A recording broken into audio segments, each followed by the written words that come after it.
দেখবেন যত প্রকার জাহেলিয়াত, এটাকে মানুষ প্রযুক্তি মনে করে, মর্যাদা মনে করে, উন্নত অগ্রগতি মনে করে। আর কোরআন সুন্নাহর যে মৌলিক জ্ঞান, এটাকে মানুষ মনে করে এগুলো হুজুরদের কাজ আর মোল্লার দৌড় মসজিদ পর্যন্ত।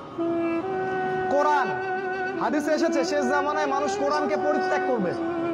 মানুষ কোরআন খুলে দেখার সময় পাবে না। সারাদিন অনেক কিছু পড়বে, কোরআন খুলে গবেষণা করার সময় হবে না। দেখেন আপনার বাসায় কোরআন পড়ে আছে, সেই যে বাপ মারা গেছে ওই দিন খুলছিলেন, এখনো ওই ঘরেই পড়ে আছে। দেখেন, মিথ্যা কথা বলি নাকি আমি? দেখেন, মানুষ কোরআন নিয়ে গবেষণা করবে না, তাদাব্বুর ছেড়ে দিবে। অথচ আল্লাহ পাক এই কিতাবটা নাজিল করেছেন আমাদের জন্য, আমাদের ইহকালীন কল্যাণ, পরকালীন মুক্তির জন্য। এমন কোনো বিষয় নাই যেটা আল্লাহ কোরআন এবং হাদিসে বলেন নাই। প্রত্যেকটা বিষয়, কেমনে খাবেন, কেমনে ঘুমাবেন, কিভাবে ইবাদত করবেন, কিভাবে দেশ চালাবেন, কেমন করে মুআমালাত করবেন, কেমন করে ব্যবসা করবেন, কিভাবে আপনি অর্থনীতি চালাবেন, প্রতিটা বিষয়ে আপনার কোরআন এবং সুন্নাহ আছে।